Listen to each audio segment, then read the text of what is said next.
Hello guys, welcome to taste my country. நாங்கள் ஊருக்கு போயிட்டு வந்துட்டு இருக்கும்போது 2 பேருக்கும் செம்ம பசி. வர வழியிலே சூப்பரான ஒரு ஸ்மெல் ஒன்று அடிச்சிச்சு. என்னன்னு திரும்பி பார்த்தா ஃப்ரைட் ரைஸ் கடை பிரமாதமாக ஒன்று போட்டுட்டு இருந்தாங்க. ஸோ அங்கேயே போய் சாப்பிட்லான்னு சொல்லி நாங்கள் உள்ளே போயிட்டோம். இந்த கடையோட லொக்கேஷன் டிஸ்கிரிப்ஷனில் கொடுத்துருக்கோம், செக் பண்ணி பாருங்கள்.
ஹலோ கைஸ், இப்போ நாங்கள் சாப்பிட்டு வந்துட்டோம். இவங்க ஸ்பெஷல் என்னென்னு பார்த்தீங்கன்னா தந்தூரி ஐட்டம் தான் ரொம்ப ஸ்பெஷலாக வச்சுருக்காங்க.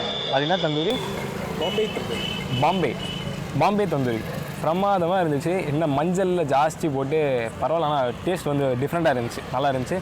அதுக்கப்புறம் நாங்கள் என்ன சாப்பிட்டோன்னு பார்த்தீங்கன்னா ரைஸும் நூடுல்ஸும் சாப்பிட்டோம். அந்த ரைஸ் அவர் செய்யும் போது ஒரு செஞ்சாப்பில் பாருங்கள், ஒரு விஷயம் நெருப்பு சும்மா அப்படியே பறக்குது சீலிங்க்கு. நெருப்பு ஃப்ரைட் ரைஸ்லாம் செஞ்சார். ஆனால் நல்லா இருந்துச்சு டேஸ்ட்டு, குவான்டிட்டியும் ஜாஸ்தியாக இருந்துச்சு, ரேட்டும் கம்மி தான். கண்டிப்பாக வந்து ட்ரை பண்ணி பாருங்கள். ஓகே, உங்களை அடுத்த வீடியோவில் பார்க்குறேன். பாய்.